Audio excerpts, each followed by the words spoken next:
በአደባባይ ዘግናኝና አሳዛኝ ግድያ ተፈጸመ። ይህ ድርጊት መሪር ሐዘን ፈጥሯል። የኮሎኔል ደመቀ ዘውዱ አስተዳደር በወልቃይት በትግራይ ተወላጆች ፈጽሞታል የተባለ ግፍና በደል ዓለም አቀፍ ትኩረትን ሳበ። መንግስት አፈናውን አጠናክሮ ቀጥሏል። ከአንድ ሳምንት በፊት ሲቪል ልብስ በለበሱ ሰዎች ከመስሪያ ቤት የተወሰደው የአዲስ ስታንዳርድ ዲጂታል መጽሔት ማኔጂንግ ኤዲተር ሚሊዮን በየነም የተያዘው በደህንነት ኃይሎች መሆኑና አዲስ አበባ በሚገኝ ስውር የማቆያ ቦታ ውስጥ እንደሚገኝ አሳታሚው አስታወቀ። ቲያንስ ኢትዮጵያና አምራቾቹ በፒራሚድ የሽያጭ ወንጀል ተከሰው እስከ 17 ዓመት በሚደርስ ጽኑ እስራት እና የገንዘብ ቅጣት ተወሰነባቸው። ክቡራትና ክቡራን የጥበብ ሚዲያ ቤተሰቦች በቆይታችን እነዚህና ሌሎችንም ሀገር አቀፍና ቀጠናዊ መረጃዎች በዝርዝር እናቀርባለን። ለቤቱ አዲስ የሆናችሁ ውድ ቤተሰቦቻችን ሰብስክራይብ በማድረግ የደውል ምልክቷን በማብራት የቤቱ አባል ትሆኑ ዘንድ በአክብሮት እንጋብዛለን። ወደ ዝርዝር ዘገባዎች እናልፋለን። ባለፈው ሳምንት ረቡዕ ዕለት ከተወሰደው ጊዜ አንስቶ በማን እንደተያዘና ያለበት ሳይታወቅ የቆየው ጋዜጠኛ ሚሊዮን በመንግስት በእስር ላይ መሆኑ እንደተረጋገጠ የአዲስ ስታንዳርድ አሳታሚ የሆነው ጃኬን የህትመት ስራ ኃላፊነቱ የተወሰነ የግል ማህበር ገልጿል። አሳታሚው ትናንት ረቡዕ ሚያዝያ 14 ቀን 2018 ዓ.ም ምሽት ያወጣው መግለጫ እንደሚያስረዳው አሁንም ቢሆን ጋዜጠኛው ቤተሰቡ፣ የስራ ባልደረቦቹና የህግ አማካሪዎች ሊያነጋግሩት አልቻሉም። ባለፈው ሳምንት ለጥያቄ ትፈለጋለህ በማለት ጋዜጠኛ ሚሊዮንን የወሰዱት ማክስ ያደረጉ ሰዎች እንደሆነና በደህንነት ካሜራ የተቀረጸ ቪዲዮ ላይ ግለሰቦቹ ድርጊቱን በታቀደና በተቀናጀ መልኩ ሲፈጽሙ መታየቱ አሳታሚው በወቅቱ ባወጣው መግለጫ ጠቅሶ ነበር። ስለ ጋዜጠኛው መወሰድ ጥያቄ ቀረበላቸው አዲስ አበባ ፖሊስና የፌዴራል ፖሊስ በቁጥጥራቸው ስር እንዳልሆነ መግለጻቸውን የአዲስ ስታንዳርድ ዋና አዘጋጅ ዮናስ ከድር ለቢቢሲ ተናግሮ ነበር። ሁኔታው ቤተሰብ ላይ ጭንቀት መፍጠሩንም ገልጸዋል። አሳታሚው ትናንት ባወጣው መግለጫ ጋዜጠኛው ያለበትን ለማወቅ ላለፈው አንድ ሳምንት ካደረግነው ያላሰለሰ ፍለጋ መደረጉን አስታውቋል። በተደጋጋሚ ክትትልም ጋዜጠኛ ሚሊዮን የተወሰደው በደህንነት ኃይሎች እንደሆነ እንዲሁም በአዲስ አበባ በግልጽ ባልታወቁ ስውር የማቆያ ቦታ እንደሚገኝ መረጋገጡን ገልጿል። መግለጫው ቤተሰቡ፣ የስራ ባልደረቦቹ እንዲሁም የህግ አማካሪዎቹ ሊጠይቁትም ሆነ ሊያነጋግሩት አልቻሉም። ጤናውን በምን ሁኔታ እንደሚገኝ ለማወቅ አልተቻለም ብሏል። በህጉ መሰረት በተያዘ በ48 ሰዓታት ውስጥ ፍርድ ቤት የመቅረብ መብቱ አለመጠበቁንም አስረድተዋል። እንዲህ አይነቱን በህግ የተከለከሉ መሰረታዊ መብቶችን የሚጥሱ ድርጊቶችን አጥብቆ እንደሚኮንን የገለጸው አሳታሚው ጋዜጠኛ ሚሊዮን የሚገኝበት ቦታ በአስቸኳይ እንዲገለጽ ጠይቋል። ከቤተሰቦቹና ከህግ ተወካዮች ጋር እንዲገናኝ እንዲሁም ያለምንም ቅድመ ሁኔታ በአስቸኳይ እንዲፈታም ጥያቄ አቅርበዋል። ዓለም አቀፍ የጋዜጠኞች መብት ተሟጋች ሲፒጄም ባለፈው ሳምንት ባወጣው መግለጫ የኢትዮጵያ ባለስልጣናት ሚሊዮን በየነን ማን እንደወሰደው በአፋጣኝ ማረጋገጥ፣ መለቀቁን ማረጋገጥና ተጠያቂዎቹንም ለፍርድ ማቅረብ እንዳለባቸው አሳስቦ ነበር። የማኔጂንግ ኤዲተሩ መጥፋት አዲስ ስታንዳርድ ላይ እያጋጠሙ ያሉ ችግሮች አዲስ ምዕራፍ መሆኑን የጋዜጠኞች መብት ተሟጋች ገልጾ ነበር። አዲስ ስታንዳርድ ዲጂታል መጽሔት ካለፈው ዓመት አንስቶ የተለያዩ እርምጃዎች ተወስዶበታል። የኢትዮጵያ መገናኛ ብዙሃን ባለስልጣን የካቲት ላይ የሀገርና የህዝብ ብሔራዊ ጥቅም አደጋ ላይ የሚጥሉ ዘገባዎች በተደጋጋሚ በማሰራጨት ላይ ይገኛል በሚል የአዲስ ስታንዳርድን የምዝገባ ፍቃድ ሰርዟል። ባለፈው ዓመት ሚያዝያ ላይ ደግሞ ቢሮ በጸጥታ አካላት እየተበረበረና በርካታ የኤሌክትሮኒክስ መገልገያዎች መወሰዳቸውን ገልጾ ነበር። የኤሌክትሮኒክስ መገልገያዎቹ ሲመለሱ በተደረገ ሙያዊ ፍተሻ የተራቀቀ የስለላ ሶፍትዌሮች ተጭኖባቸው እንደተገኙ መገናኛ ብዙሃኑ በወቅቱ አስታውቋል። ዓለም አቀፉ የሰብአዊ መብቶች ተሟጋች ተቋም አምነስቲ ኢንተርናሽናል በዚህ ሳምንት ባወጣው የዓለም ሰብአዊ መብቶች ይዞታ ሪፖርት ላይ ከኢትዮጵያ ጋር በተያያዘ ከጠቀሳቸው አሳሳቢ ጉዳዮች መካከል ሀሳብን በነጻነት የመግለጽ መብት መሸርሸር ይገኝበታል። የኢትዮጵያ መንግስት ባለስልጣናት በጋዜጠኞች እና በሌሎች የመገናኛ ብዙሃን ሰራተኞች ላይ የዘፈቀደ እስር እንደሚፈጽሙ ገልጿል። አምነስቲ ማንነታቸው ባልታወቀ ጭንብል በለበሱ ሰዎች በቁጥጥር ስር እየዋሉ የት እንዳሉ ሳይታወቅ እስከ 12 ቀናት ድረስ የሚቆዩ ጋዜጠኞች ቁጥር እየጨመረ መሆኑን በሪፖርቱ አስፍሯል።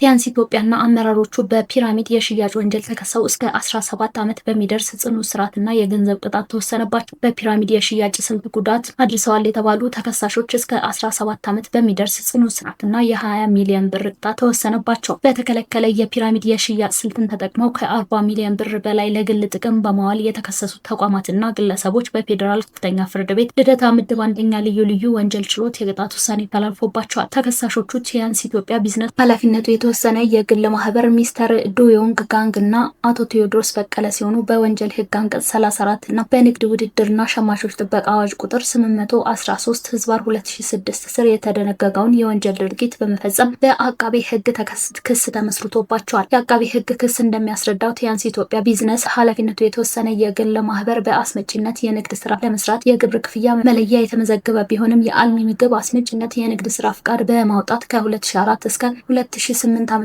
ድረስ ባሉት ጊዜያት ከውጭ ሀገር የሚያስመጣቸውን መድኃኒትና የተለያዩ አልሚ ምግቦች ለመሸጥ ለሌሎች ተከሳሾች የኮሚሽን ሽያጭ ወኪል በሚል ውል ይሰጥ ነበር። ድርጅቱ በኮሚሽን ስበብ የተለያዩ ግለሰቦችን በመመልመልና ብዛት ያላቸው ሰዎች በሰንሰለት ውስጥ በማስገባት የገንዘብ መዋጮ እንዲያደርጉ ሲያደርግ ቆይቷል። በእርሱ በኩል የሚመጡ ሌሎች ሸማቾች አልሚ ምግቦች የሚገዙ ወይም የገንዘብ መዋጮ የሚያደርጉ ከሆነ በገቡት ሸማቾች ቁጥር ልክ ከፍተኛ የሆነ የገንዘብ ጉርሻ፣ የመኪና ሽልማት ወይም የውጭ ሀገር ጉዞዎች እንደሚያገኙ በማስመሰልና ሐሰተኛ ገለጻ በማድረግ ፒራሚዳዊ የሽያጭ ስልት ተግባራዊ በማድረግ ወንጀል ተከሷል። በሁለተኛና በሶስተኛ ተከሳሾች ላይ በቀረበው ክስ ደግሞ ተከሳሾቹ ከጥር 2006 እስከ ጥር 2008 ዓ.ም ድረስ የድርጅቱን ጥቅም በህገወጥ መንገድ ለማራመድ በማሰብ ድርጊቱን የመሩ በመሆናቸው በፈጸሙት ፒራሚዳዊ የሽያጭ ስልት ወንጀል ተከሰዋል። በተጨማሪም አንደኛ ተከሳሽ በወንጀል ድርጊት የተገኘን ገንዘብ ህጋዊ አስመስሎ ማቅረብና ሽብርተኝነት በገንዘብ መረዳትን ለመከላከል የወጣውን አዋጅ ቁጥር 780 ህዝባር 2005 በመተላለፍ ተከሷል። የቀረቡለትን ማስረጃዎች የመረመረው ችሎት አንደኛ ተከሳሽ ቲያንስ ኢትዮጵያ ቢዝነስ ኃላፊነቱ የተወሰነ የግል ማህበር 20 ሚሊዮን ብር እንዲቀጣ፣ ሁለተኛና ሶስተኛ ተከሳሾች ደግሞ እያንዳንዳቸው በ17 ዓመት ጽኑ እስራት እና በ10 ሚሊዮን ብር መቀጮ እንዲቀጡ ወስኗል። ፖሊስ ሁለተኛና ሶስተኛ ተከሳሾችን ካሉበት በቁጥጥር ስር በማዋል ለማረሚያ ቤቱ እንዲያስረክብም ትዕዛዝ ሰጥቷል። በአወዛጋቢዎቹ የምዕራብ ትግራይ አካባቢዎች የሚገኙ የትግራይ ተወላጆች መታወቂያ እንዳያገኙና ፈቃድ ሳይኖራቸው ጉዞ እንዳያደርጉ የሚከለክሉ አድሏዊ አሰራሮች ተዘርግተዋል በማለት ሂዩማን ራይትስ ዎች ከሰሰ። ዓለም አቀፉ የሰብአዊ መብት ተሟጋች ተቋም የኢትዮጵያ ሀገር የሆኑት አካላት እንደ ኮሎኔል ደመቀ ዘውዱ ያሉ አመራሮችን ኢላማ ያደረገ ማዕቀብ እንዲጥሉም ጠይቋል። የሰብአዊ መብት ድርጅቱ የኢትዮጵያ ባለስልጣናትና አጋሮቻቸው በአካባቢው የሚኖሩ የትግራይ ተወላጆችን እንደ ሁለተኛ ዜጋ የሚያደርግ አያያዝ ችላ ለማለት የወሰኑ ይመስላል ሲል ወቅሷል። የኢትዮጵያ መንግስት በሂዩማን ራይትስ ዎች ሪፖርት ላይ እስካሁን ድረስ ምንም ያለው ነገር የለም። ሂዩማን ራይትስ ዎች ከትግራይ ጦርነት መነሳት ወዲህ በአማራ ክልል በተዋቀረው የወልቃይት ጠገዴ ሰቲት ሁመራ ዞን ስር በሚተዳደሩት አካባቢዎች በሚኖሩ የትግራይ ተወላጆች ላይ ይፈጸማል ያለውን ግፍ የዘረዘረው ረቡዕ ሚያዝያ 14 ቀን 2018 ዓ.ም ባወጣው መግለጫ ነው። ተቋሙ ሪፖርቱ የአማራና የትግራይ ክልሎች ይገባኛል ጥያቄ በሚነሱባቸው አካባቢዎች ይፈጸማሉ ስላላቸው ጥሰቶች ሪፖርት ያዘጋጀው ስፍራ ላይ የሚገኙና ከወራት በፊት የተሰደዱ ነዋሪዎች በርቀት አነጋግሮ መሆኑን ገልጿል። ተቋሙ ሪፖርቱን የአማራና ትግራይ ክልሎች ይገባኛል ጥያቄ በሚያነሱባቸው አካባቢዎች ይፈጸማሉ ስላላቸው ጥሰቶች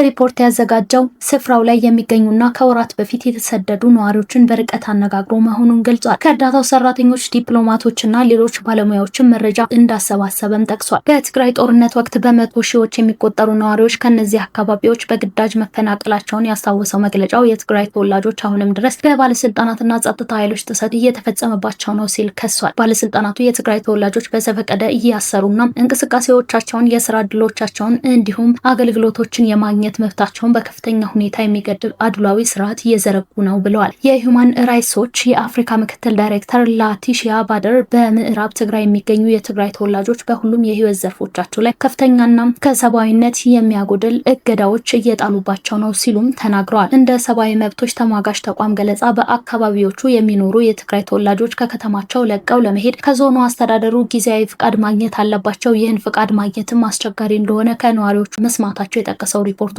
የአካባቢው ባለስልጣናት ፍቃድ የሚሰጡት ከሕክምና ጋር የተያያዙ ምክንያቶች ወይም እድሜያቸው የገፋ የቤተሰብ አባላት ለመርዳት ሲሆን ብቻ መሆኑን ያስረዳል። ይህ ፍቃድ የሌላቸው ነዋሪዎች መዘዋወር የሚችሉት በሚኖሩበት ወረዳና ሁመራ ከተማ ውስጥ ብቻ እንደሆነ የሚገልጽ የጉዞ ሰነድ መመልከቱንም ተቋሙ አስታውቋል። በተጨማሪም ሂዩማን ራይትስ ዎች የአካባቢው ባለስልጣናት የትግራይ ተወላጆች እንደ መታወቂያ ያሉ ወሳኝ ሰነዶችን እንዳያገኙ እየተከለከሉ ነው ሲልም ከሷል። ተቋሙ ያነጋገረው አንድ የትግራይ ተወላጅ መታወቂያ ተከልክለናል፣ ስለዚህ የባንክ አካውንታችን መጠቀም አንችልም፣ መሬታችንንም ማግኘት አንችልም ማለት ነው። የትግራይ ተወላጆች የሚፈቀድላቸው በቀን ሰራተኝነት እንዲሰሩ ብቻ ነው። እዛም እንኳን እንሰደባለን፣ እንደበደባለን እንዳለ መግለጫው ላይ ሰፍሯል። የትግራይ ተወላጆች በሙያቸው እንዳይቀጠሩ ከሚያደርጓቸው ምክንያቶች አንዱ መታወቂያ አለመኖር እንደሆነ መግለጫው ያስረዳል። ተቋሙ ያናገራቸው የትግራይ ተወላጆች ስራ የሚያገኙት በእርሻ ስፍራዎች የቀን ሰራተኛ ሆኖ ለመስራት ብቻ እንደሆነ መግለጻቸው በሪፖርቱ አካቷል። በእነዚህ ምክንያቶችና የአካባቢው ባለስልጣናት በትግራይ ተወላጆች ላይ በሚፈጽሟቸው የዘፈቀደ እስሮች ምክንያት ተጨማሪ ነዋሪዎች ከአካባቢው በመሸሽ በጦርነት ወቅት የተፈናቀሉት 740 ሺህ ዜጎች እየተንቀሳቀሱ መሆኑን ገልጿል። ጌዲዮ ዞን ገደብ ከተማ የአቢሲኒያ ባንክ ባለሙያው በአደባባይ ተገደሉ። ተጠርጣሪው በቁጥጥር ስር መዋሉን ፖሊስ አስታውቋል። በደቡብ ኢትዮጵያ ክልል ጌዲዮ ዞን ገደብ ከተማ የአቢሲኒያ ባንክ ሰራተኛ የሆኑት አቶ ተመስገን ዳንኤል ሚያዝያ 14 ቀን 2018 ዓ.ም በአደባባይ መገደላቸው የደቡብ ኢትዮጵያ ክልል ፖሊስ አስታወቀ። ሟች አቶ ተመስገን ዳንኤል ከተጠቀሰው ዕለት ከጠዋቱ 2 ሰዓት ገደማ ወደ ስራ በመጓዝ ላይ ሳሉ በአደባባይ በተተኮሰባቸው ጥይትና በደረሰባቸው አሰቃቂ የስለት ጥቃት ህይወታቸው እንዳለፈ የክልሉ ፖሊስ ጨምሮ ገልጿል። ፖሊስ ግድያውን ፈጽሟል የተባለው ተጠርጣሪ በቁጥጥር ስር አውሎ ምርመራ እያጣራ መሆኑን ገልጿል። እንደ ፖሊስ መረጃ ጥቃቱ የተሰነዘረው በቂም በቀል ተነሳሽነት ነው። ተጠርጣሪው አቶ አቡሽ ታደሰ ሁጤሳ የሟች ባለቤት የቀድሞ ፍቅረኛ እንደነበር የተጠቀሰ ሲሆን ሚስቴን አገባህብኝ በሚል ሰበብ ግድያውን እንደፈጸመም ፖሊስ አስታውቋል። አቶ ተመስገን ከ2 ወራት በፊት ጋብቻ መስርተው ነበር። ሟች ጥቃቱ በደረሰባቸው ወቅት አድኑኝ ሊገለኝ ነው በማለት የእርዳታ ጥሪ ቢያሰሙም በአካባቢው ከነበሩ ሰዎች ፈጣን ምላሽ ማግኘታቸው ተጠርጣሪው በሽጉጥ በመተኮስና በመቀጠልም በስለት መሳሪያ አስክሬኑን በመቆራረጥ አሰቃቂ ጥቃት መገደላቸው የፖሊስ መረጃ ያመላክታል። ድርጊቱ በአካባቢው ማህበረሰብ ዘንድ ከፍተኛ ድንጋጤና ሀዘን የፈጠረ ሲሆን ፖሊስ በጉዳዩ ላይ ዝርዝር ምርመራ እያከናወነ መሆኑን አስታውቋል።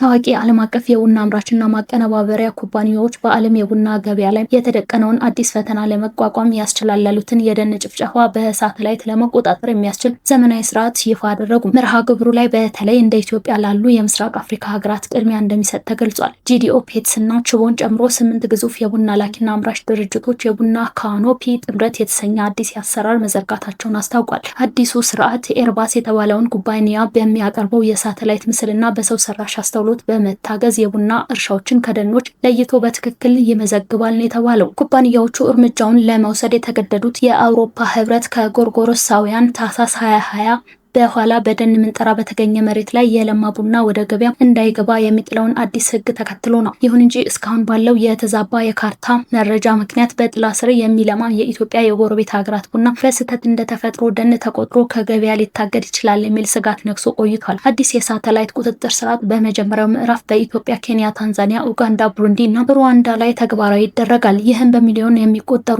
አነስተኛ አምራች አርሶ አደሮች ምርታቸውን ያለምንም እንቅፋት ለዓለም ገበያ እንዲያቀርቡና የተዛባ የካርታ መረጃዎችን ለማስተካከል ትልቅ እድል ይፈጥራል ተብሏል። ጥምረቱ እስከ 2027 ድረስ ሁሉንም የዓለም ቡና አምራች አካባቢዎች ለማድረስ አቅዷል። አሁን ደግሞ ወደ ቢዝነስ ዘገባችን እናልፋለን። የኢትዮጵያ ንግድ ባንክ የውጭ ሀገር የምንዛሬውን ዋጋ ስንመለከት ዶላር 153 ብር ከ1 ሳንቲም እየተገዛ 156 ብር ከ1 ሳንቲም እየተሸጠ ይገኛል። ፓውንድ ስተርሊንግ 202 ብር ከ7 ሳንቲም እየተገዛ 206 ብር ከ8 ሳንቲም እየተሸጠ ይገኛል። ዩሮ 179 ብር ከ5 ሳንቲም እየተገዛ 183 ብር ከ1 ሳንቲም እየተሸጠ ይገኛል። የስዊስ ፍራንክ 192 ብር እየተገዛ 195 ብር ከ8 ሳንቲም እየተሸጠ ይገኛል። ዲናር 490 ብር ከ4 ሳንቲም እየተገዛ 500 ብር ከ2 ሳንቲም እየተሸጠ ይገኛል። ዩዋን 22 ብር እየተገዛ 22 ብር ከ4 ሳንቲም እየተሸጠ ይገኛል። ድርሃም 41 ብር ከ6 ሳንቲም እየተገዛ 42 ብር ከ5 ሳንቲም እየተሸጠ ይገኛል። ሪያል 40 ብር ከ8 ሳንቲም እየተገዛ 41 ብር እየተሸጠ ይገኛል። ክቡራትና ክቡራን የጥበብ ሚዲያ ቤተሰቦች ለሰዓቱ የመረጥናቸው ዘገባዎች በዚህ አብቅተዋል። ለቤቱ አዲስ የሆናችሁ ሰብስክራይብ በማድረግ የቤቱ አባል ትሆኑ ዘንድ በአክብሮት ጋብዘን ተሰናበትን። ሰላም።